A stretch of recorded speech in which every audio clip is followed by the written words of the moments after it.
What are we doing here? And where are we gonna go? It's like we just woke up one morning, and then it's welcome to the show.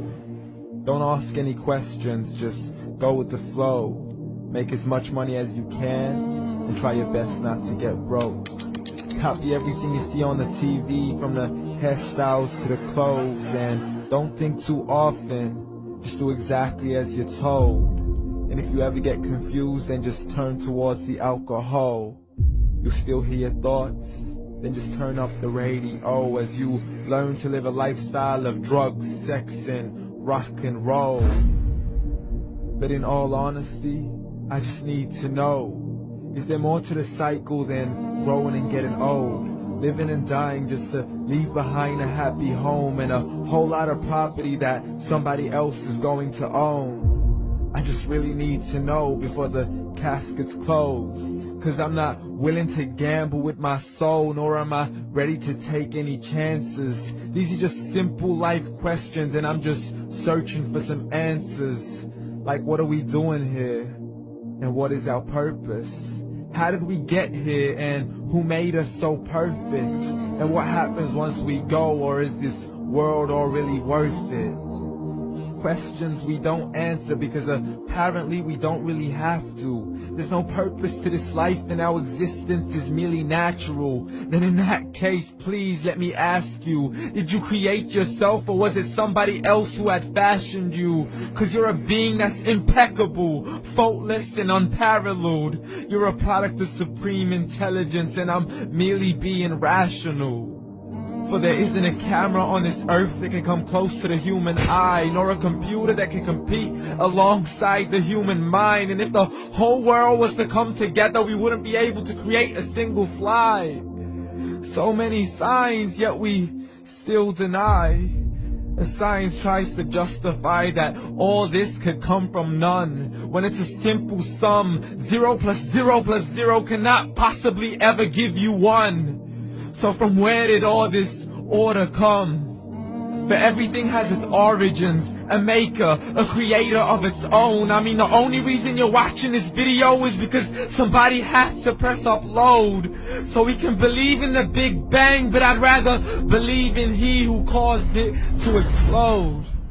Allah, the creator of everything, along with every single soul. The ever-living, the master, the only one who is in control. Unlike his creation, beyond our imagination. And no, he's not a man, nor does he have any partners in association.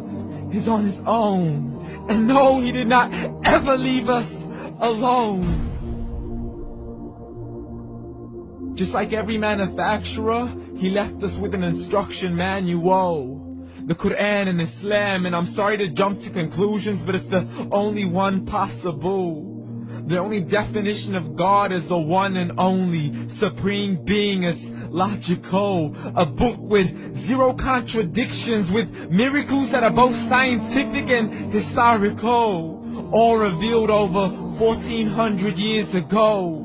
Like the detailed description of the human embryo. The descriptions of the human embryo in the Quran cannot be based on scientific knowledge in the 7th century. To the mountains as pegs holding firm the earth below, and the 2 seas that don't mix in a complete separate flow. To the planets in orbit, alternating night and day as they stay in flow. The expansion of the universe and the creation of everything from H2O.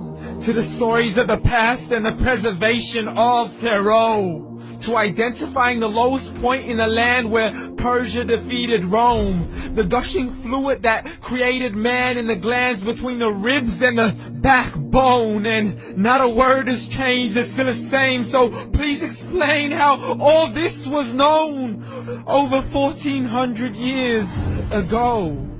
To a man who couldn't read or write, as he would recite whatever the angels spoke. And if you still don't believe, please try to come up with something that's even close. But you can't, so we took God as a mockery and his messengers as a joke. Muhammad could not read or write. How somebody who can't read or write gonna start a religion? Dismiss the scriptures as legends and tales of the ancient folk, as we live life according to our whims, desires, and hopes. saying this life is the only home we will ever know. We will live and die then simply turn to bones. YOLO! Correction, after the grass dies, the rain arrives and it regrows, and Allah promises to do the same thing to your very soul and bring you back from your very fingertips to your toes, as the all-seeing supreme being watches us so close, and we are surely being tested in our wealth, our health, and our self, and everything that we've been blessed with. So believe, for we will surely be resurrected and be brought back to our Lord and account for every single deed, as He hands us our books and orders us to read. From the bad to the good and everything in between. You yourself are sufficient for your own accountability, so don't be mad at me. You are the one who thought He wouldn't come back to me. I gave you a whole life long to search after me, but you were busy in all that which was temporary. So read, and glad tidings to all those who believed. And if you disbelieve, read. And don't let that day be the first day you find out what your life really means. Read.